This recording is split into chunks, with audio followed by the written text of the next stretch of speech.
This is the multiple award-winning GardenDC podcast, the podcast about everything gardening in the Mid-Atlantic region and beyond. I'm your host, Kathy Jentz. I'm the editor of Washington Gardener magazine. Our content is aimed at gardening enthusiasts, people who grow everything, from edibles to ornamentals, natives to exotics. If it grows in our area, that's what we talk about. Welcome to episode 278 of the GardenDC podcast. In this episode, we talk with Kira Silvestri, a horticulturist with Burpee, all about assessing and repairing our gardens after a tough winter. The plant profile is on Dusty Miller, and we share what's going on in the garden, as well as some upcoming local gardening events in the What's New segment. We close out with the last word on A Stick in the Mud from Christy Page of Green Prints.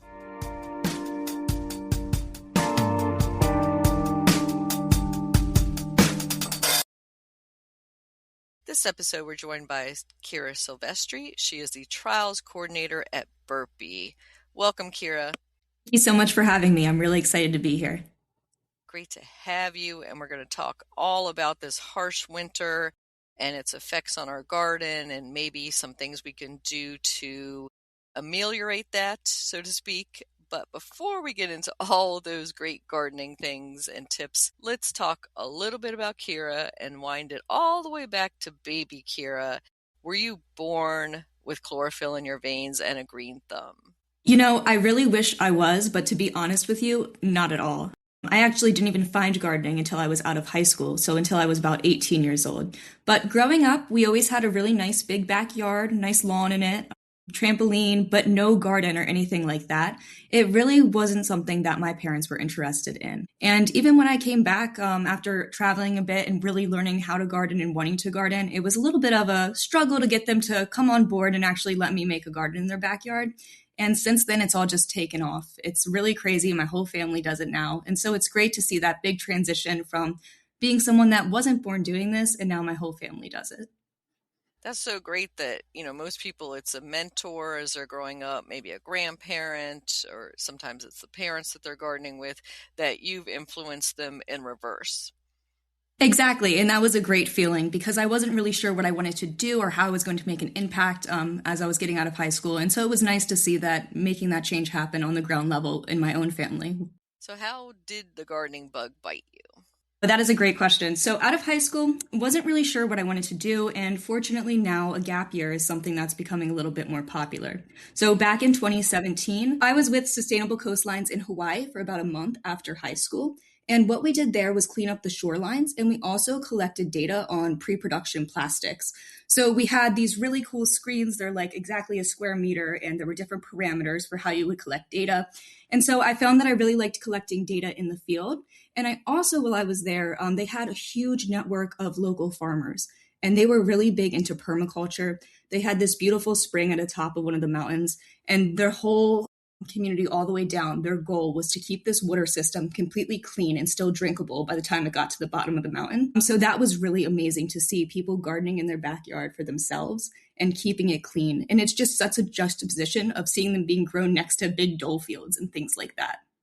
So it was really something that impacted me. Yeah, it sounds idyllic. And so what brought you to Burpee on your career trajectory? Yeah, so for Burpee, like I said, I really enjoyed collecting data in the field, and I work in the trials now. So I do a lot of the data collection on different trials and products that we want to introduce. So I love making those little small comparisons. And also I volunteered with Eco Seeds, which is a seed bank. And I actually learned how to clean seeds by hand there. They're located in Fort Myers, Florida. But they're an amazing organization. They actually bring sustainable techniques and technologies to farmers that don't have food security all over the world. So that was another thing that really brought me into the seed scene, I would say. So I went from gardening to seeds and a little bit of research, and I applied for an internship at Burpee in 2021, I believe. And so Burpee has internships for horticultural students, or what are the internships open for at Burpee? Yeah, so Burpee, we have internships and seasonal positions here yearly. We have them for horticulturalist, environmental science, which is what I was, and really just anybody who has an interest in gardening and is a hard worker. I think a lot of our listeners would be interested in applying for that. So I think Most people are familiar with what Burpee is, but let's talk a little bit about that company history of over 150 years of supplying seeds to gardeners. Yeah, absolutely. So, like I said, I started as an intern, but I worked my way up because I really believe this is a great company.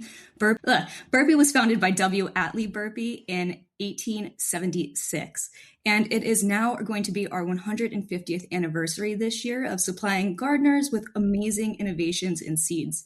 It was originally started in Philadelphia as a seed mail order business, but in 1888, Burpee actually bought Fort Hook Farm, which is a beautiful rural farm in Bucks County, Pennsylvania, and that's where I work, and our trials are still ongoing here. Additionally, I don't think that Burpee gets enough credit for how much they've pushed American gardening forwards. I mean, we introduced iceberg lettuce and the biggest beefsteak ever bred. There are so many amazing things and introductions that Burpee has made, and it continues to do so.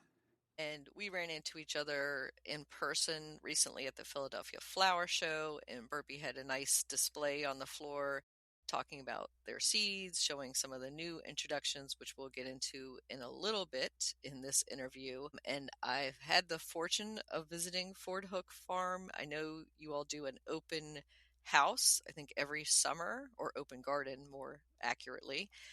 So our listener would definitely be interested in attending that. It is a wonderful demonstration garden and just a beautiful place to visit.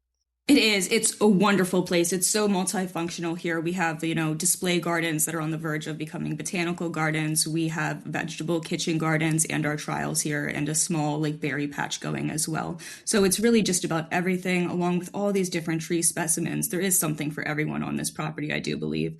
So if anyone wants to come and join us for that, it is August 15th this year. So mark your calendars, August 15th, 2026. And what impressed me about Fort Hook Farm was the garden art and sculptures and how extensive also the perennial plantings were. Yes, it is. It's great. It's really extensive. I also love the sculptures. There's so many different, really intriguing sculptures, and there's really a story behind each one and why they're in that specific spot. So that's Bucks County, PA. For those listeners who are not familiar with the Mid-Atlantic or that growing region, can you talk a little bit about the soil and growing conditions there? Yeah, very similar. Clay soil here, very heavy right now. Our winter we're more of a zone 7A, I would say, than a 7B. So we're a little bit cooler than you guys, a little bit of a shorter season, but other than that, pretty comparable as far as what does well here. And you have a long history in Bucks County of agriculture and horticulture, so great area to draw on. Absolutely. Yeah, there are so many gardens here aside from Fort Hook, but I mean, Fort Hook has been here for so long. We're currently 60 acres, but when it was originally bought, it was over hundreds of acres. And a lot of that land around us has now been donated to colleges and parks. So there's all these roads around the farm named Burpee and Garden Path, and it's a really cool area to work. Awesome. So let's talk about how horrible this past winter was, 2025-26 winter. I feel like we just couldn't catch a break, Kira. It was below normal temperatures all of December and January for us, and then we got slammed by that snowcrete. Same thing in Bucks County for you? Yeah, we did get slammed this year as well. We were just peppered with snowstorms, crazy amounts too, more than we've had in years, I would say. And I know that you guys got hit really bad with those ice storms. Mm-hmm. Yeah. It was the ice on top of the snow that was the worst part. But really, it was just the sustained and early below normal temperatures. And, I usually can get impatiens through mid-December still to be blooming. And that did not happen this year, Kira, for sure. Early die off for sure, yes. Yes. And in the vegetable garden, I was really hoping for those Brussels sprouts at Thanksgiving. And by like mid-November, I think they were just like sludge. So, yeah. All right, I'll be honest, the same thing happened to me. So I plant cabbages, and we do have a little bit of a harsher winter here, but they'll hold for me in the garden. However, this year, everything just kind of turned to mush. I think it was those prolonged early cold. So unfortunately, when we're coming out of a season like that, the soil is still going to be wet. It's still going to be cold. And we're dealing with like a 1 to 2 week delay with our new crops that we're going to be putting in. And that's where my focus is how do we mitigate the wet soils and the cold temperatures of the soil to get things out of our garden as soon as we can? Yeah, I think you're right that we're behind at least 1 to 2 weeks, especially with the soil temperatures, not just the air temperature. So, what do you do to measure your soil temperature? Like we talk about the importance of soil temperature for seed germination, for getting plant roots to get started and expand. Otherwise, they're just going to sit right in that freezing soil and not do anything. Yeah, absolutely. If the soil is not the right temperature, those seeds are just going to not germinate. And even worse, they can actually rot if they're just sitting there in cold, damp soil. So, what you need to do is you need to understand how warm your soil is because that's going to relate to how seeds germinate. And that actually is going to vary, determine based on what type of crop you're growing. So, if you're growing a cool season crop, which is something that we would consider like a radish or a pea, you can sow it in soil that's a little bit cooler. Whereas tomatoes and peppers and eggplants, they prefer soil that's a little bit warmer. So knowing your soil temp is going to be really important when it comes to timing when you're putting things in your garden. I honestly, the best way for me to do it is to use a soil thermometer. They're pretty cheap, they're easy to get, and I think that it's a really underrated garden tool. Everyone always thinks about, their shovels and their hose, but no one ever thinks about their soil temperature thermometer. Yeah, I have one that I use in my community garden, and I'm happy to let anybody borrow it. But, kind of looks like a giant turkey thermometer, I guess you would describe it as, right? It does, it looks like a meat thermometer. A meat thermometer. And except for like 2 or 3 feet long, that goes down. How far do you push yours down to get an accurate temperature? When I'm direct sowing seeds, I actually use a shorter one, and I only do between 2 to 4 inches. And I like to take those measurements at the same time every day just to kind of establish some sort of consistency with that data. That's a great tip. And I would say, listeners, if you don't have your own soil thermometer, you can also check online for your local farmers. Maybe your local extension posts that, or agricultural weather reports will post the soil temperature. So you're looking for the what the soil is, not what the air temperature is. Exactly. And that's one of the things that I also wanted to address is that those get mixed up so much with gardening, I feel, is that we're so used to taking out our phone and looking at, oh, what's the temperature today? Like, what do I need to wear? Where when we're thinking about plants, we really need to think about the soil temperature. And when you're looking at that information online, you want to make sure that you're getting it from the closest local source. If I woke up in the morning, I wouldn't look at the weather and the town over from where I'm getting dressed from. You want to make sure that it's the closest station to where you are to get the most accurate information. That's such great advice, Kira, because that could be a little microclimate away, or it could be the next big town. Sometimes it's the local airport, which is not even close. So you want much more accurate. And then, of course, watching the local farmers, if you have a farmer near you, and see what they're doing. Are they planting their peas? Then maybe it's time you can plant your peas too. Absolutely. And if you don't have a soil thermometer and you don't want to go online, another great thing to start doing is actually looking at your soil and thinking about, is there like earthworm activity at this point? Are weeds starting to grow? And those are kind of natural indicators that the soil is warming up as well. I think that's like the science of phenology, like when we watch when the forsythia blooms and the dandelions start to bloom. That's kind of when we know we're ready to plant peas and some of the cool season crops.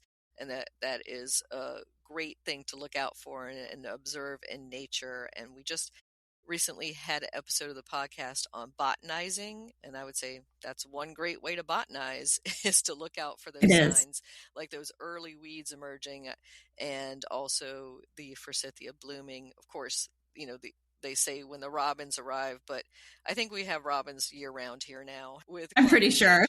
With climate change and everything, the robins are not such a harbinger of spring for us. So if we find the soil is still too cold and we want to get a jump on our cool season crops because we're looking at, say, early May for harvesting some of these before it gets too hot and they start to bolt, are there any ways we can speed up the process and maybe get the earth a little bit more warmer for our crops? Yeah, so the first way I would recommend is to do it solar passive warming. So that's when you just put something over top of the soil, and that's going to help trap any sunlight and help it warm up a lot quicker than it would if it was just uncovered. And for that, you can use anything, whether it's clear plastic, black fabric works really well, like that landscape fabric for doing that. Another thing that you can do is use season extenders like cool frames, and you can just place those over top of your soil. That's going to help to naturally warm that soil gradually, and then you can direct sow in there and remove your cover as you go. Another thing that, yes. I was just going to say that it sounds like a good use for like old windows, old glass windows, but just be careful that they don't have lead paint on them, that they're not that old of windows. Yes, and also that they're not treated, because the old treated wood you cannot use in the garden, but now you can, the new one. Any other ways to speed up the warming of the soil for the garden? Maybe planting in containers or a raised bed might give you a couple more degrees warmth. Yeah, absolutely. So because they have greater surface area and they're above the ground, they're going to warm up a little bit faster. But as we all know, they also freeze a little bit faster. But raised beds and containers are a great way to work around any early wet soil that's too cold to plant in. So genuinely, I do believe in you should plant in containers, any root crops, anything like that, that the soil isn't ready for yet if you're delayed as far as soil temperature goes. And you did bring up wet, so let's talk about that part. To me, it's more the waterlogged soils right now. So we've just had that snow and ice melt and then some big storms on top of that. And I'm always afraid of hurting the soil, compacting it by working it too early. Yes. And we want to get out there and garden. It's not like we can apply a giant sieve. Is there any way where we can work in those waterlogged soils, or do we just have to wait? No, there are definitely ways that you can work around those waterlogged soils. My number one recommendation is to work in some compost and to till. I think that tilling really allows that soil to dry out easier. However, if the soil is really waterlogged, you're not going to be able to get in there and till. So I highly recommend using those containers, raised beds, compost to amend as well. And do you have a compost that you prefer, Kira? Not in particular, no. So we actually have a whole bunch of different types of home composting systems here that we get to try out for Burpee. So typically we just throw our garden scraps into those and it comes out pretty nice. It's beautiful, rich soil. That must be nice. It is. It's very nice to have that system going finally. Great. And so let's talk about how that long, prolonged cold affected our garden. Is there more, I would say, late dormancy, potential bud damage for our trees and shrubs? I'm particularly thinking, of course, of fruit trees and maybe like our blackberries and raspberries. It does affect dormancy. So the prolonged extended cold is going to also prolong the dormancy. However, it delays bud break. So last week, I think it was, I saw pictures where you guys had a few cherry blossom trees that were in bloom, but they also had some dusting of snow on top of them. So when that happens, that's definitely going to damage the buds. So you can kind of think about the same way that you would for your raspberries or blueberries or anything like that, is that once the bud development starts, because that cold has been reduced by warm temperatures and then it gets another cold snap, they can be damaged by that. And that can obviously lead to, reduced vigor and reduced yields. Is there anything we can do to maybe insulate those, or we just have to live with it that this year is going to be a lot less fruit? So yes, you can definitely do stuff to insulate it. However, once it breaks dormancy, it's just going to go. So once they've broken dormancy, there's not a lot that you can do, but you can protect them from the cold damage. And I think down at our tidal basin, the cherry blossoms are doing well, they're saying, but I'm looking at some of our smaller magnolias, the early blooming, like star magnolia and tulip magnolias. They're getting a little bit of a brown edge. They're still going to bloom, but not as nice as in previous years. Yeah, the magnolias are especially sensitive to that deacclimation. And I think some of the earliest blooming fruit trees, also our plums and then our peaches, they can get zapped by like a late frost. And I guess you don't want to put an entire blanket over the tree. On top. Yes. I think in Florida, maybe they'll go out in the fields and like burn like little warmers and have them under the citrus trees to keep those warm. But I don't think that's anything that in the mid-Atlantic we're really going to do. Yeah.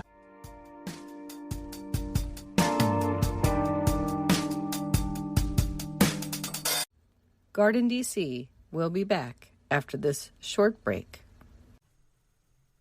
In the book The Urban Garden by Kathy Jentz and Terry Spate, you'll find dozens of inspiring and creative ways to grow flowers, shrubs, vegetables, herbs, and other plants in small spaces and with a limited budget. Whether you want to grow on a balcony, rooftop, front stoop, or a tiny urban patio, Turn your growing dreams into reality and build a gorgeous and unique garden that showcases your personal style while still being functional and productive. With the genius ideas and resourceful tactics found here, you'll be maximizing yields and beauty from every square inch of your space. No matter what you grow, the 101 amazing growing ideas found in the urban garden will turn your tiny urban yard into a treasure trove of green you'll be proud to share with family and friends. Buy your copy today at your local retail bookseller or order it online now at Amazon.com or bookshop.org. Raise the rudders! Raise the sails! Raise the sails! Captain, an unidentified ship is approaching. Over. Roger. Wait, is that an Enterprise sales solution? Reach sales professionals, not professional sailors. With LinkedIn ads, you can target the right people by industry, job title, and more. Start converting your B2B audience today. Spend $250 on your first campaign and get a free $250 credit for the next one. Get started today at linkedin.com/campaign. Terms and conditions apply.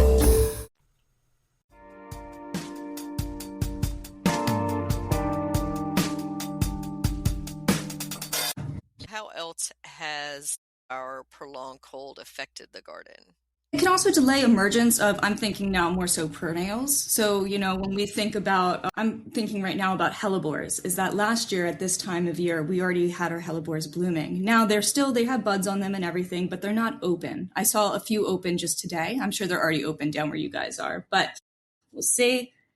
So that happens though, because of root restoration is slowed when the soil is really, really cool. So not all of the things happening and all the microbes moving in the soil are happening the way that they should be because the soil is too cold for too long. So it's going to delay the time that it takes for those to bloom because there is delayed storage.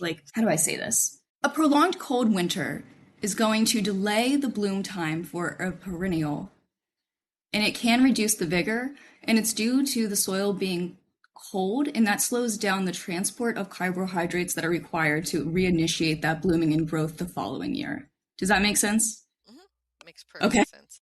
Yeah. And so some years you'll have perennials emerging a little bit earlier, a little bit later. And exactly. Kira, for some of us who are trying to make a perennial garden where something is always in bloom, that can be frustrating because absolutely, you're trying to time it out. And also when you're trying to time combinations, right? So you're like, I want this perennial to bloom the same time as this perennial. And I'm thinking in particular, like some of our bulbs, like late blooming daffodils with early blooming tulips. And that's exactly what came to my mind too. I'm having that issue at the farm right now. Exactly. Because I'm like, I had such a great combination that I used to have with an early peach tulip with a late blooming daffodil that had a peach cup to it. And it was such a great combination. Maybe once every 10 years do I get that. Yeah. But yeah, so the timing can be a little bit off on that, but everything's going to bloom, in its turn. So we can rely on exactly. that. Yeah. Don't assume they're dead. Just wait for the soil to warm and they should come back for you and bloom. And then that does bring up if something does die. So really harsh winter, maybe you had something that you planted that was marginal, like a temperennial or something that was, on the margin, on the edge of your planting zone, and you were taking some chances with it. How do we know if it's really dead, Kira, or if we just need to wait for it to leaf out later? So I like to go down to the base of the plant. I mean, it depends on what it is. What comes to mind for me is these agastaches. There's this mini variety that we have here, and we plant it, and it's iffy if it comes back or not. But I would say the number one way is to break a few of those stems and to see if there's any green or any wetness in them at all. Usually when the plant is completely brown and dried out, there's no life left in it. But if you break it open and there's still some of that meristem that's green in there, then you're good to go. Yeah, and I think also if it's a woody plant, not a perennial, you can kind of scratch the bark a little bit and see if there's any green underneath before totally giving up on it. Exactly. So I had a friend just text me from the Delaware Beach region from Lewis, and his rosemary gave up the ghost, unfortunately, because they had a really harsh winter down there too. And besides some of the Mediterranean herbs that I'm seeing loss of in the area, and you mentioned Agasaki, also salvias. So some of the salvias that are kind of on the edge for us, we're not happy with this very wet, very cold winter for us. Yeah. So here we actually have to dig out our salvias. like Big Blue and everything like that. Or were you talking about perennial salvias or annual salvias there? The perennials, or the ones that are supposed to be perennial for us, are not Okay. always. And I always, talk about them as a short-lived perennial, like 2 or 3 years in any case. Yes. So you are wintering them over indoors as kind of a, safety So measure. actually, there's the annual varieties. This is like the Victoriana mix or the Victoria mix and the Big Blue. Are you familiar with those? Hmm. Yes. So those are what we consider like our annuals here. Are they annuals for you guys as well? Yeah. So most of those are Yes. annuals. Some So people report that, they can eke one out in a mild winter, but not really. exactly, yeah. So we'll actually dig them all up and bring them in, and we treat them like so. Now we have an annual plant that's been here for 3 years, and it just gets bigger and bigger each year because it should be able to grow perennially in the right zones. Do you know what I mean? So those are the ones that we bring in, not our perennial salvias. Our perennial salvias do pretty well. Everything that we have here is well suited for our zone. And if it dies in the gardens, there's so many plants here that they find something else to replace it with. Hmm. Yeah. So if you do discover some of your salvias did not winter over, or you lost some of your Mediterranean herbs or that sort of thing, it's more opportunity to plant new plants, right?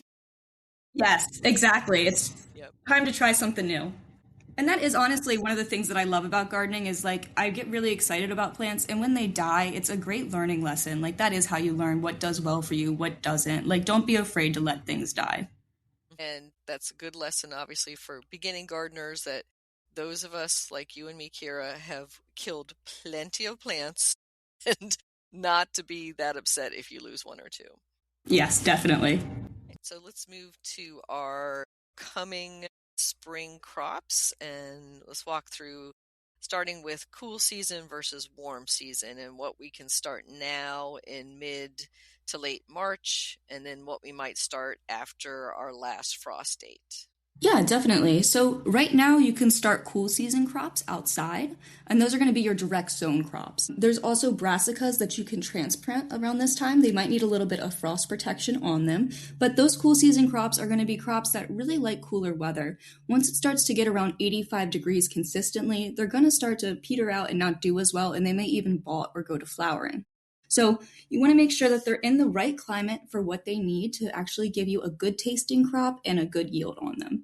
So those are going to be your root crops like radishes, turnips, beets. All of those are really good to put in the ground right now. Carrots, which take a little bit longer, they're also good to put in right now. You just want to make sure, like I was saying, that your soil is really prepped and ready for those to go in. It's not too wet, and it's within like the 40 to 60 range.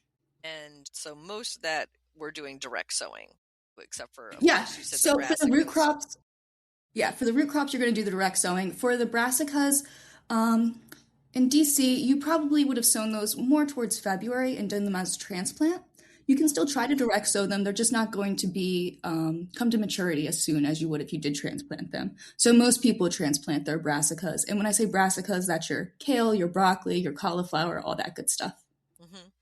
Yeah, and I would say I'm experimenting this year with direct sowing kale a little bit earlier in the cold soil, so we're going to see how that works out. See, Yeah. versus buying started plants or starting them under grow lights indoors. And then aside from the edible crops, we also have our herbs and cool season flowers we can start. Yes, so herbs you can start right now. There's a bunch of great ones. I cannot go without my bunching onions, so I always recommend bunching onions. I love sowing them around the garden, like as a perimeter of the bed, because they're a great trap crop and they repel a lot of different pests, and they're great in just about everything. So definitely sow some bunching onions. Also, cilantro is great right now. You can also do fennel and dill. They're a little bit less cool tolerant, but if you plant them now, they will germinate as soon as the soil becomes warm enough for them, and they'll really take off. And dill is such a, I'm going to say, slow plant to germinate. It can take several weeks, just like carrots are very slow to germinate. So have patience with those. And you're right, get those sown now. And then once the soil warms up enough, hopefully they will jump and germinate for you. And then on the flower side of thing, I love calendula, Kira. That's one of my favorite cool season flowers. But you can direct sow or buy started cool season flowers too. Absolutely, yeah. Also, I wanted to share this really quick, is that I actually direct sowed pansies in the fall. I think it was September, and we had about a foot and a half of snow, and it melted. And this week I got to finally see them in the beds, and they are beautiful plants. So plants are really tough, and I think that a lot of people would be surprised how well they do from that seedling stage being started in the cold. And I think if you think about Mother Nature and the natural cycle, most plants are forming their seeds by fall and dropping them to the ground, and they're going to have that cold exposure and then germinate. So a lot of people will sow poppies on top of snow, and as the snow melts, the poppies will direct sow themselves, so to speak, in just the naturally way they would out without human interference. Exactly. So I'm talking a lot about soil temperature and how it's really important, but at the same time, it's important to remember that this is part of the natural cycle. And these cool season plants, they're, you want to make sure that they're not going to rot out there, but they're also going to be okay. You know what I mean? If you put them out there, take chances, experiment with it. I always love seeing, hey, what's going to come up and actually still look good the next year. As a gardener, these are great systems to work out and see what works for you, especially because there's so many little microclimates in every backyard. Mm-hmm. And so we've sown some of our cool season crops, and then we see a forecast saying, we're going to get a really hard freeze or frost. What type of frost protection do you use on your little starts? So I like to use a frost blanket. I'll usually get a 7-gauge galvanized wire and just cut that into length, and I'll fashion little hoops out of that. You can get that at Home Depot, Lowe's, anywhere. But Burpee also has really great kits. We have this one adjustable kit. So the hoop that goes with it is a square, and you can actually lift it up as it grows. So you can adjust it from a foot all the way up to 3 feet. And I love that for my brassicas. I almost always put my broccoli underneath one of those types of systems. So you have a nice cloth to cover them in the nighttime, and then you can remove it during the day if it gets too hot. Yeah, that's a really good system to use. I do see some people in this, I don't know about this, will throw a plastic shower curtain liner on top. And I really don't like when the plants are touching the plastics. I mean, cloth covers. Yeah, that's a definite no. But yeah, where the plastic touches the plant, you'll get really bad frost burn. So if you're going to do that, I would say put a blanket first, or a sheet or old sheet or a remay or cover cloth like you were talking about, and then maybe do that plastic sheeting, or at least have the plastic sheeting, as you're talking about, held up on a hoop or something so it's not touching the plants. So I prefer using the frost blanket, which is almost more like a woven cover. I'm sure you're familiar with what I'm talking about, over the plastic. The plastic is great for warming up the soil, but here even it gets a little bit too hot in the day. Whereas the frost cloth, it doesn't get quite as hot, so you're able to leave it on in those more mild days, I would say. Whereas the plastic, I felt myself almost having to pull that back every day. So you really want to make sure too, when you're using frost protection, that it's not getting too hot in the middle of the day. And definitely use hoops. Even if you're just using fabric, don't let it touch your plants because it will transfer through if there's frost. And good point about having to pull back that, whether you're in a cold frame or under plastic, little hoop house or something. Yeah, if you start to see condensation dripping, or if you go away for a long weekend and it hits in the 60s, you might be, cooking those little seedlings underneath. Exactly. So we talked about cool season. Maybe we'll just jump forward to warm season plants. And I'm a big fan of direct sowing. So I'll wait here till our absolute safe date, which is Mother's Day, for our last frost clear date. And then I'll direct sow most of the things shortly after that. But you can also get started on some of your warm season plants under grow lights indoors or in a greenhouse. Definitely, yeah. So indoor starts typically include your eggplants, peppers, and tomatoes to get those going if you want to have them out by May. March is a great time to start them. Actually, start them this week, and you can get a good size plant to put out by Mother's Day. So those are my recommendations if you're looking to start indoors. Also, another thing that I've been into are a lot of different types of flowers. So we really like trying Lysianthus and things like that. So those are things that we're putting in our orders for now and kind of thinking ahead for to kind of fill up our garden for warm season. And speaking of Lysianthus, I put in a Burpee order a few years ago for some Lysianthus starts. I think it came in a little 6-pack because, Kira, I find Lysianthus super hard to start from seed. Do you have any tips for growing them? So Burpee actually doesn't start or sell them from seed because they are very difficult. You're 100% right. Really, biggest tip is have a germination chamber where you have controlled humidity and temperature, and that's the key to it. Otherwise, you're waiting about 28 days to get germination on them. Wow, a month for Yeah. germination. Yeah. Yeah. So definitely buy, that's one flower that you can buy from starts and not direct sow that, and if you don't That's have one of the ones success that's with it, worth it. I would say it's worth it to have that one. It is a wonderful cut flower. Other favorite flowers for the cool season or warm season, Kira? Cool season, like you said, calendula. I love it. It's a beautiful companion trap plant and it's edible. Like that hits all of the marks for me. It's beautiful. You can make tea out of it, can paint with it, make dyes. I really found that I love that plant this year. And so a lot of gardeners are looking to always have something to harvest from their plot. How do we go about always having something coming up and not just one crop all at once? Yeah, so it's all about planning and succession planting. I'm really big on succession planting. I like to make sure that once something comes out, I have something else that's ready to go in there with a different class of vegetable and different needs. So it's not going to feed any pest or disease that's in that soil there, but I can still get harvestable crops from that area. So a really great way to think about this is our cool season and warm season. We broke it down into, our peppers, our cucumbers, our eggplants are on the warm season side, and then you have peas, radishes, your root crops, your brassicas on the cool season side. So what you really want to do is break your season into spring, summer, and fall. And so by doing that, you can say, okay, I'm going to plant my cool season crops in the spring. And then when they come out, you can put in your tomatoes, you can put in your peppers and things like that. And then when those start to not produce as well, let's say around October, I know a lot of people's tomatoes are still doing well at that time, but they don't always taste the best. So at that point, I like to remove them and I like to follow them up with brassicas and root crops again. Yeah, I know, Kira, that timing of when to pull your tomatoes is so tough at the end of summer, early fall, because nobody wants to give up those last few tomatoes on the vine. And they're always trying to like eke it out and have the tomato as long as possible in the garden. But then you wait too long and you can't have that cool season crop right after it. Yeah, I usually at that point, what I do is I like to save all the green tomatoes, make myself some nice fried green tomatoes, and that's the celebration of the end of the season. I'm like, I cannot wait any longer. So a lot of us are small space gardeners and we want to rotate the crops. We read about rotating for having fewer diseases and pest problems, but what's your recommendation for somebody with a small growing area?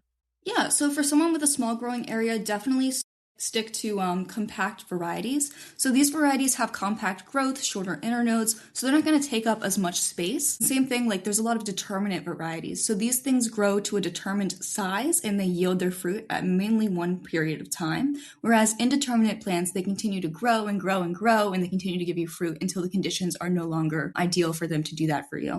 So what I would say is stick to determinate varieties and varieties that are listed for container growth. And also think about your container size. So when we say that you have a container, if it's a 3-gallon pot, you can put a determinate tomato in there. But if it's a 10-gallon pot, you can easily also put an indeterminate tomato in there. So it's all about thinking about how much growing space do you actually have in your pot. And then when it comes to rotating the pot, and what's in there, it's really about changing the soil. Because if you think about it, why we're rotating is because of the pathogens in the soil and the pest in the area. So we're really limited to where we can take that pot if you have a deck, right?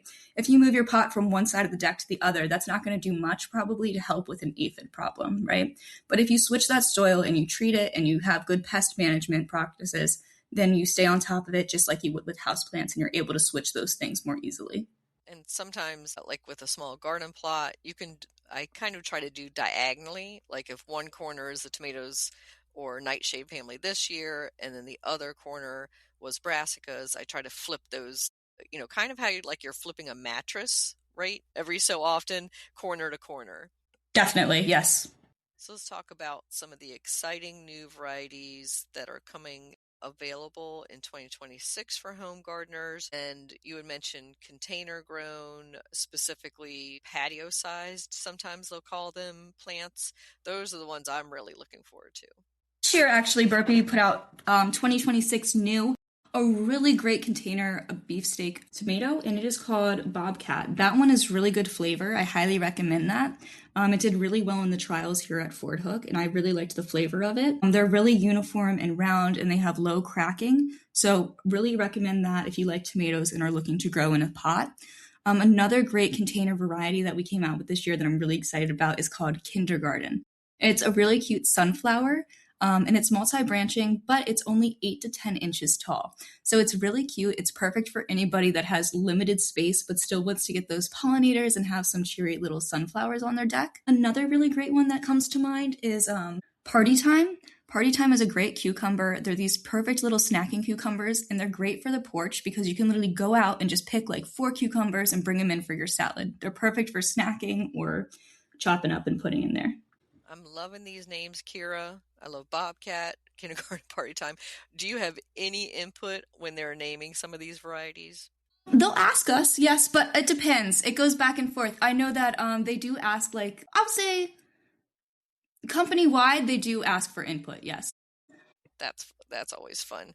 And I love those small cucumbers, like snacking cucumbers, and that tiny sunflower sounds perfect for like a window box, even maybe a sunny window box, of course. Absolutely. Any classic favorites from the Burpee line that you recommend?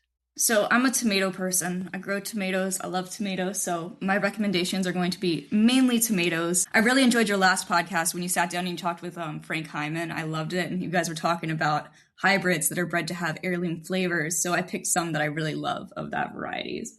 And yeah, Burpee has no shortage of tomato varieties available. So the tried and true ones always are in high demand. But it's always fun to try something new, right, Kira? Yeah, definitely. So I definitely recommend Bodacious. This is one that we always use in the trials as our compared to everything for flavor, for disease resistance. It has excellent disease resistance, really good flavor, and big, beautiful tomatoes on it. So that one is Bodacious, and that is an F1 hybrid. Also, 4th of July is really good if you're looking for an early tomato. It's really versatile. It's like a large cocktail size, but it's really good on sandwiches and salads. You can use it for everything. And that one also is crack resistant. And also the Steakhouse hybrid.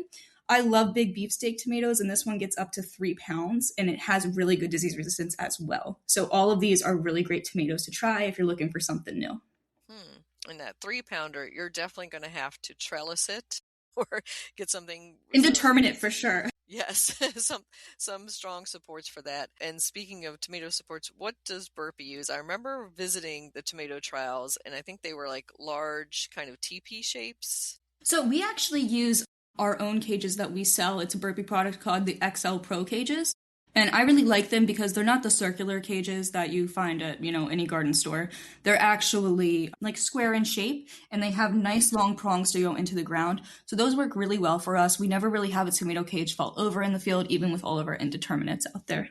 Excellent. And so going with those tomatoes, I'm thinking about basils and some of the new downy mildew resistant varieties. So Monteverde late blooming is an excellent downy mildew resistant variety. It also is late flowering. So I really like that one. I always incorporate that next to the tomatoes here at the farm. I haven't tried that one. I'll have to definitely try that one. It's a good one. And how is that for flavor? Good flavor as well. Good. And so for companion planting, I'm thinking about marigolds and some of the other summer flowers. Does Burpee have any new introductions beside that sunflower you talked about? Yeah, we have a bunch of new introductions for flowers. We have a new zinnia. It's really pretty. It's a bicolor one called Macarenia. It's a nice yellow and orange bicolor, and it's really striking. The bees are all over it constantly. So that's a good one if you're looking to draw in pollinators. A new flower from Burpee this year is also Pacific Apricot Beauty, and this is a calendula. It's really pretty. It has really nice double blooms that are about 3 inches across, and it has excellent stems for cutting. What's really great about this too is it has that classic sticky texture that the leaves have on calendula. So if you plant it next to your potatoes or your tomatoes, it does a really nice job of catching whiteflies and aphids as they come near the plants. Okay, I definitely need to get that one. Yes. And I'm thinking about some of the tall sunflowers, also classics from Burpees in the past, where you have space, of course, for them. And are there some that are more resistant to being blown over in the wind? Because inevitably, right, when the sunflowers are just getting ready to bloom, we'll have like a really bad thunderstorm come through and knock some down. Yeah, I would recommend, it's not a new product this year, but it is a great product. It's American Giants. So it's a mix of 3 different types of sunflowers in there. And we grew them this past summer and we got to see them. Not one fell down and they had the thickest stems on them. They were truly like trees and they were very sturdy. Okay. If you're looking to grow a tall, nice 10 to 12 foot sunflower, definitely recommend them. Yeah. That sounds like a really great one. And yeah, so sunflowers can get those really thick stalks and huge root systems, and they don't play well with others sometimes. They'll just lay down on top of something. So don't put them right next to your tomatoes and get their tomatoes smushed by falling over a sunflower. Exactly. Another one while we're on the topic of sunflowers that just came to mind is our lemon hedge sunflower. This is a new one this year. It's really cool because as one flower fades out, it's immediately another one comes. So it's this constant cycle of blooms. So it's multi-branching and it's more like a hedge level, I would say. So it's that perfect medium between our kindergarten that's super tiny and our really tall 10 to 12 feet ones. You have a nice like 4 foot, 3 foot tall hedge. That one sounds beautiful. So wrapping up our winter recovery, I know a lot of people are looking at, you talked about adding compost to your soil and maybe adding some amendments, but what do you think about adding fertilizer at this point? Do you think it's just a waste, that it won't be absorbed by the plants or soil, or should we do a little fertilizer boost for these winter weary plants?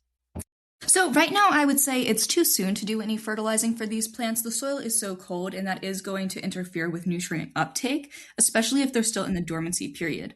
Another thing I would say is that you don't need to fertilize if your soil doesn't require it. So we always test our soil in the fall, and that's a really good way to kind of gauge what you're going to need to add in the spring. It's not too late to test your soil now, though, if you are considering, hey, do I need to add more nitrogen or more phosphorus or something like that. And most state extensions have a service that you can send those to and get real results and recommendations from their labs. Great. And so how can our listeners contact you to find out more, Kira? Definitely. They can go to burpee.com and they can see all of our amazing information on there. We have garden guides and recommendations for how to grow different things and what might do well in your area. Plus, we have an excellent customer support team with horticulturalists on staff, so they can answer any gardening questions that you have. Great. Any last thoughts or advice, especially for the beginning gardener who's coming out of this winter and maybe a little bit discouraged about having to wait a couple extra weeks? Start plants indoors. That's what I think. I think that they should start plants indoors. If you can't go outside yet, start your plants indoors. Good advice. Thank you so much, Kira. Yeah, absolutely. Thank you for having me.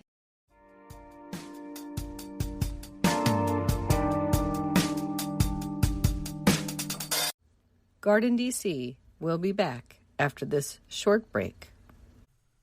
Get low-maintenance alternatives to lawns with Ground Cover Revolution by Kathy Jentz. Reducing the lawn is among the biggest trends in homeownership, with an endless stream of homeowners looking for an eco-friendly alternative to a traditional turfgrass lawn. In the last few years alone, over 23 million Americans converted part of their lawn to a natural landscape, and now they're looking to do even more. The biggest challenge to adopting this new ideal of the perfect lawn? Knowing how and when to replace your turf and which plants are the best ones for the job. Ground Cover Revolution is here with all the answers you need, and some you didn't even know you needed. Included are 40 in-depth profiles of plants that are perfect choices for replacing a grass lawn. There are options for sun, for shade, for dry and wet sites, and for various climates around the globe. There are choices that bloom, options that are evergreen, and selections that are deer-resistant. Kathy Jentz has also included an incredibly useful chart that gives you all the specifics on each of the 40 choices for quick reference and to make your ground cover selection process even easier. Whether you want to replace the entire lawn or just reduce the amount of land dedicated to turf, Ground Cover Revolution will help you usher in a new and improved idea of what a beautiful lawn should be. Ground Cover Revolution is available now wherever you buy books, including Amazon.com and Bookshop.org. Zootopia 2 has come home to Disney Plus. Let's go! Get ready for a new case. We're the greatest partners of all time! New friends. Gary the Snake. And your last name? The Snake. Dream Team. New habitats. Zootopia has a secret reptile population. You can watch the record-breaking phenomenon at home. Zootopia 2, now available on Disney Plus, rated PG. And right now you can get Disney Plus and Hulu for just $4.99 a month for 3 months with a special limited time offer. Ends March 24th. After 3 months, plan auto renews at $12.99 a month. Terms apply.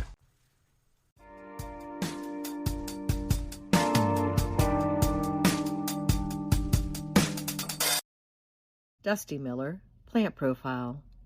Dusty Miller, Jacobea maritima, previously Senecio cineraria, is an annual or tender perennial grown for its silvery, fuzzy foliage.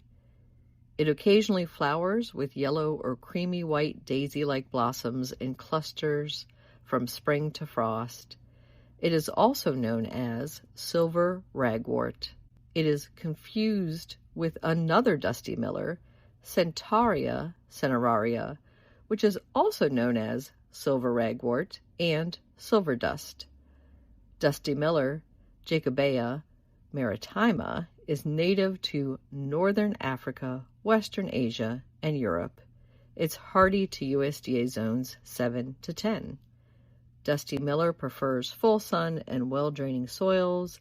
Do not overwater it, as it will cause root rot. It is often used as a bedding plant or in mixed containers. Depending on the cultivar, the leaves can be very fine and lacy or larger and fuller. To propagate it, start seeds indoors 10 to 15 weeks before the last frost date. You can also take stem cuttings to overwinter it indoors. It's relatively inexpensive and commonly available as an annual plant, so most people just purchase new plants each spring. It's deer-resistant, drought-tolerant, and can take shady conditions as well. Dusty Miller is low maintenance. It does not need fertilizing.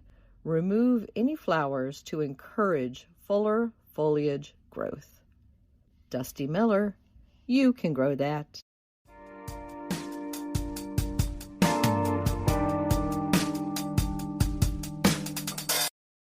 What's new in the garden this week? Well, spring has sprung. My Japanese Andromeda is blooming, along with the Saucer Magnolia Jane, and a couple dozen Dutch hyacinths have joined the daffodils and hellebores. Over at the community garden plot, we're starting off the season by planting peas, lettuce, and kale. I've also noticed that some of the cut and come again lettuces and cilantro from last year have overwintered and come back pretty nicely. In garden tips that we shared this week on social media, we gave tips on early spring pruning, including to check your roses every few weeks and prune out and dispose of, do not compost, any signs of rose rosette disease. The old guidance was to destroy and dispose of the entire shrub if any signs of rose rosette disease were seen, but now, if it's caught early, we think you can just prune out that growth and be safe. In local gardening events you might want to attend, the Arlington National Cemetery is holding their garden tours again, and you can find out more about them and details at arlingtoncemetery.mil. A few coming up include the Memorial Arboretum Walking Tour on Friday, March 29 a.m., and this includes joining a horticulturist and plant healthcare specialist for an early peek at spring splendor. You'll walk the grounds filled with a variety of blooming trees, shrubs, and perennials.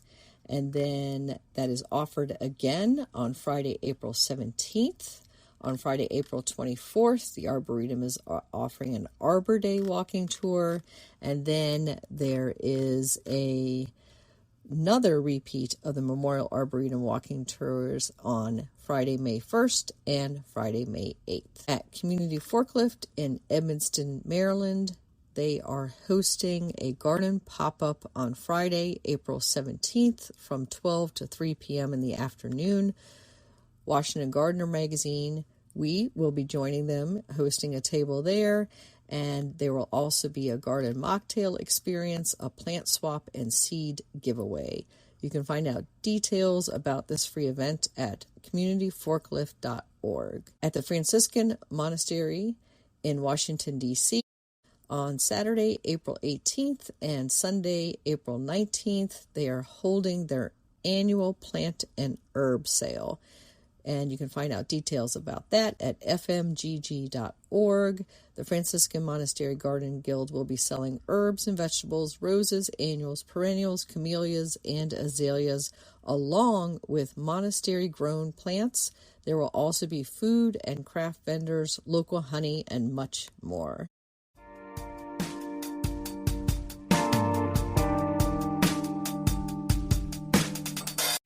This is Christy Page with greenprints.com with the last word on A Stick in the Mud Finds Its Bloom, a story by Hannah Doherty Campbell. Every May, Mom's 2-foot crystal vases of pink peonies graced our bay window, filling the room with their sweet fragrance and cheerful presence. For years, I thought peonies only came in pink until one fateful farmer's market trip 10 years ago. There, amidst the bustling stalls, a bouquet of peach and purple flowers stopped me in my tracks. Wrapped in violet wax paper, the colors popped like fireworks. The vendor's tag read Coral Charm Peony. I was enchanted. The bouquet was so lovely that I shared half with Mary, my co-teacher, who shared my love for flowers. The purple, alas, didn't last long. Its buds dropped all over my table within days, but the peonies were another story. They opened slowly, transforming from coral to pink to cream, as feathery and dramatic as a vintage fan. While Coral Charm peonies were technically listed as fragrant, for sometimes not fragrant, to my nose, they smell faintly of, well, bad breath. Still, I adored them and searched the market for that Lancaster County vendor every year. Sadly, he never returned, and I wasn't about to drive 2 hours to investigate. Then came Mary's surprising gift, an ugly, shriveled peony bulb in a bag from a prestigious New England farm. She had stretched her tight budget to buy it for me, $25 for a single bulb. I was stunned and touched. The instructions were precise. Don't plant it near other peonies. Naturally, my husband Mike planted it too close anyway. For 2 years, nothing much happened. The bulb sent up a single spindly sprout that alternated between drying out and drowning in rainwater. It was, quite literally, a stick in the mud. Calls to the bulb company got me nowhere. No replacement, no refund, just polite indifference. Determined to try again, Mike and I ordered another bulb online. This time we planted it with extra care, sprinkling our efforts with prayers and wishes. And finally, success. That spring, our yard became a showstopper. One glorious bloom after another unfolded, each starting as a tight, dark pink bud before opening into a bird bath of coral petals and golden stamens. The spectacle was so stunning that cars stopped and strangers got out to snap pictures. But wouldn't you know it? Not long after, I discovered a peony farm nearby with every color and variety imaginable. Who knew? With our yard now bustling with Coral Charm peonies, I often think I could smell them. But then I remember Mary's quiet generosity. That scruffy little bulb may have taken its sweet time, but it brought me not just flowers, but a lasting reminder. A thing of beauty, especially when gifted with love, is truly a joy forever. This has been Christy Page with greenprints.com.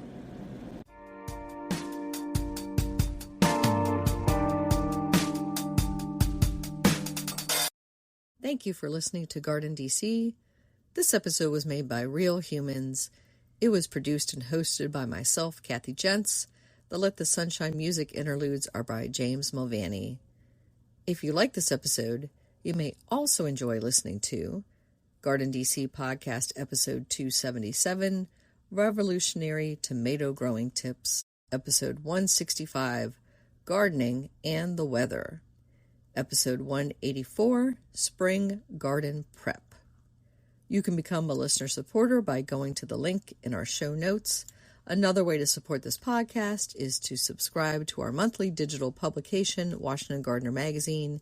To do so, go to WashingtonGardener.com or WashingtonGardener.blogspot.com. You can find Washington Gardener on Twitter or X, Instagram, Threads, Blue Sky, and Pinterest at WDC Gardener, and on Facebook at Washington Gardener Magazine. And be sure to leave us a 5-star review on your favorite podcast listening app. Please take a moment to share us on social media with hashtag GardenDC and with your gardening friends so other gardeners can find us too. Happy gardening!